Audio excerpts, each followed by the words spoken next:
Good morning every student. Prahlad Singhania girls intermediate college आप सभी बच्चों का ऑनलाइन क्लास में स्वागत करता है। ओके, क्लास 12 व्यापारी संगठन में व्यापारिक सौदों की गतिविधियां बताए थे हम कल, जिसमें आप सभी को बताया गया था, एक एक पॉइंट समझाया गया था, जिसमें आपका नौवां जो पॉइंट था माल भेजना, नौवां जो हेडिंग था माल भेजना, उसमें डाकखाने द्वारा, सड़क वाहनों द्वारा और रेल द्वारा माल भेजने का ढंग, मतलब इन सभी के माध्यम से भेजा जाता था माल। जब विक्रेता क्रेता को आदेशानुसार, क्रेता के आदेशानुसार जब उनकी माल को पैकिंग कर लेता है, सबमिशन कर लेता है, तो क्या करता है, माल भेजने के लिए तैयार होता है। ओके, तो माल भेजने में सबसे इम्पोर्टेंट क्या है, रेलवे द्वारा माल भेजने का ढंग। रेलवे द्वारा ये सबसे इम्पोर्टेंट टॉपिक है, जिसको मैं विस्तार पूर्वक आपको समझाने वाला हूँ। आप इस पे कॉन्सेंट्रेट होकर ध्यान से सुनिएगा। ओके, जैसे रेलवे द्वारा माल भेजने का ढंग, गाड़ी का निश्चय। सबसे पहले हम क्या करेंगे, गाड़ी का निश्चय करेंगे कि हमें कौन सी गाड़ी से हमें माल भेजना है। गाड़ी का निश्चय ऐसे सवारी गाड़ी के माध्यम से, या आप सवारी गाड़ी के माध्यम से या मालगाड़ी के माध्यम से, दो गाड़ियाँ होती है जो आप माल भेज सकते हैं। ओके, अब गाड़ी जब निश्चित हो जाती है, उसके बाद दूसरा पॉइंट बनता है गाड़ी से भेजने के लिए प्रार्थना पत्र भरना। मतलब गाड़ी से भेजने के लिए प्रार्थना पत्र भरना कि हम निश्चित कर लिए हैं कि हम सवारी गाड़ी से भेजेंगे कि मालगाड़ी से भेजेंगे। ओके, तो सबसे पहले हम जब माल भेजते हैं तो हमें कहाँ पे उसका फॉर्म मिलता है, कैसे फॉर्म मिलता है, तो स्टेशन पार्सल क्लर्क, जो स्टेशन पार्सल क्लर्क एक खिड़की होती है जहाँ पर माल भेजने के लिए निःशुल्क फॉर्म मिलते हैं। उसका पैसा नहीं लगता है, निःशुल्क फॉर्म मिलते हैं, जिसमें आप सवारी गाड़ी के लिए जो माल भेजते हैं उसको हम फॉरवर्डिंग नोट कहते हैं। क्या कहते हैं, फॉरवर्डिंग नोट। जो फॉर्म होता है सवारी गाड़ी से भेजने के लिए, जो फॉर्म होते हैं उसे हम फॉरवर्डिंग नोट बोलते हैं।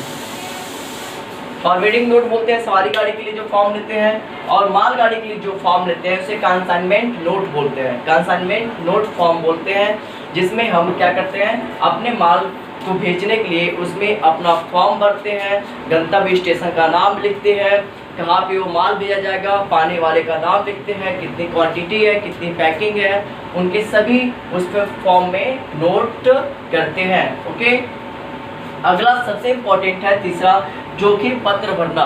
जोखिम पत्र क्या होता है कि अगर बाय द वे ऐसी वस्तुएं होती हैं जो टूटने फूटने वाली हैं या सही से पैकिंग नहीं हुआ है, तो उन सभी को हम क्या करते हैं, जोखिम पत्र के माध्यम से भरते हैं। जैसे ये होता है कि अगर विक्रेता की बात किया जा रहा है, विक्रेता भेज रहा है ना, विक्रेता अगर अच्छे से पैकिंग किया है और उसका सही से बंडल बनवाया है, सही से किया है, तो वो जोखिम पत्र स्वयं वहन करता है कि वो किसी भी प्रकार की नुकसान नहीं हो सकती। ठीक है, तो इसके लिए वो क्या करता है, जोखिम पत्र रेलवे और विक्रेता जो भेजने वाला है दोनों क्या करते हैं, जोखिम पत्र भरते हैं। ओके, चौथा है आपका रेलवे अधिकारी की माल की सुपुर्दगी। जब आपका पूरा यह जोखिम पत्र भरने के बाद चौथा क्या होता है, रेलवे अधिकारी की माल की सुपुर्दगी। जब आपकी फॉर्म भर जाते हैं तो आप क्या करते हैं, जो विक्रेता क्या करता है, उन माल को रेलवे अधिकारी को सुपुर्दगी कर देता है, और उसमें क्या क्या विवरण होते हैं, पाने वाले के नाम और गंतव्य स्टेशन का स्थान, और उससे कितनी क्वांटिटी की माल है, कितने मूल्य की, कितनी पैकिंग है, कितने वेटेज है, ये सभी उसमें विवरण होता है। ओके, अगला पॉइंट है पांचवा, रेलवे द्वारा रसीद या बिल्टी देना।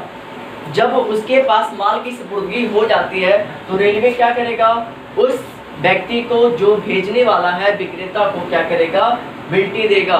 बिल्टी में आप जानते हैं, बिल्टी में समस्त विवरण होते हैं, मतलब गंतव्य स्टेशन होते हैं, कहाँ पे जाएगा, किस स्टेशन पे जाएगा, पाने वाले का नाम होता है, माल का विवरण होता है, माल की क्वांटिटी होती है, दर होती है, मूल्य होता है, उसकी वेटेज होते हैं, इन सभी का इसमें उल्लेख होता है। और बिल्टी में गाड़ी भाड़े का मूल्य भी होता है, उसमें ये भी दर्शाया जाता है कि अगर विक्रेता ने इसका भुगतान कर दिया है तो उसमें पैड लिख दिया जाता है, भुगतान हो जाता है, अगर नहीं किया है तो उसमें अनपैड लिखा जाता है। ठीक है, जिससे भुगतान क्रेता द्वारा की जाएगी। ओके, तो रेलवे द्वारा रसीद या बिल्टी देना।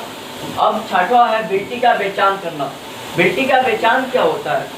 अगर विक्रेता ने लिख दिया कि पाने वाले मतलब जो क्रेता है उन्हीं के नाम से या क्या किया जाएगा, वह वस्तु का वहन करेंगे, मतलब वस्तु प्राप्त करेंगे, ठीक। तो वह रेलवे स्टेशन पे जाकर, गंतव्य रेलवे स्टेशन पर जाकर उन वस्तुओं को प्राप्त कर लेते हैं। लेकिन अगर पाने वाले पर जो भेजने वाले का स्वयं होता है तो क्या करता है, उन बिल्टी के पीठ पर, मतलब बिल्टी के पीछे जो बिल्टी बना होता है उसके पीछे वह अपना सिग्नेचर करता है और विचारणकर्ता का नाम लिखता है, किस व्यक्ति को भेजना है, मतलब भेजना है, ठीक। उन जब व्यक्तियों का विचार कर देता है तो वह व्यक्ति क्या करता है, गंतव्य स्टेशन मतलब जिस स्टेशन पे वो माल जाएगा वहां से वो उस माल को छुड़ा सकता है। ओके, तो बिल्टी का विचार करना।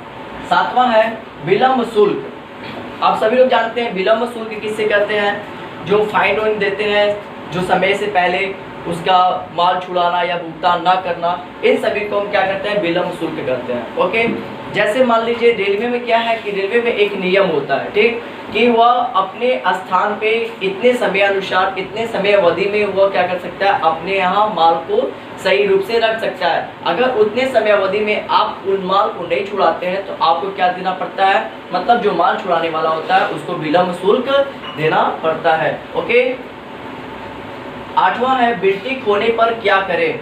यह इंपॉर्टेंट है। अगर आपको आपकी बिल्टी खो जाती है और आप क्या करेंगे, तो बिल्टी खोने पर क्या होता है कि अपने जो रेलवे अधिकारी होते हैं जहां से माल प्राप्त करना है उनसे बात करते हैं और अपने उस माल के समुचित पूरे विवरण बताते हैं। प्रत्येक विवरण अगर मिलान कर लेता है, प्रत्येक विवरण अगर मिलान कर लेता है, जब तक उनकी संतुष्टि ना हो जाए, रेलवे अधिकारी जब तक उनकी संतुष्टि ना हो जाए कि हाँ ये वाकई में माल उन्हीं का है, तो वह उनकी संतुष्टि दिलाने के लिए अपने कोई व्यवसायी को, जो प्रतिष्ठित व्यक्ति होते हैं उनको लेके आते हैं, जो उनको एक हर्जाने का प्रतिज्ञा पत्र भरना पड़ता है। उस प्रतिज्ञा पत्र में यह लिखा होता है कि अगर भविष्य में कोई इस वस्तु के लिए क्लेम करे, कहे कि यह वस्तु हमारी है, तो आप इस पे विचार कर सकते हैं, ठीक है। इसमें रेलवे किसी भी प्रकार की दोषी नहीं होगा। तो हर्जाने पत्र का प्रतिज्ञा पत्र भरने के बाद कुछ टिकट लगते हैं, टिकट लगने के बाद तब वो क्या करता है, इनको माल दे देता है। तो ये था आपका माल भेजने का प्रक्रिया जो रेलवे के माध्यम से किया गया। अब आता है 10वां बीजक तैयार करना। तो इस पॉइंट को अभी हम थोड़ी देर में आपको बताएंगे, लेकिन फिलहाल इसमें कोई समस्या होगी तो आप ज़रूर बताइएगा और इसका नोट्स बनाते जाइएगा। Okay, thank you.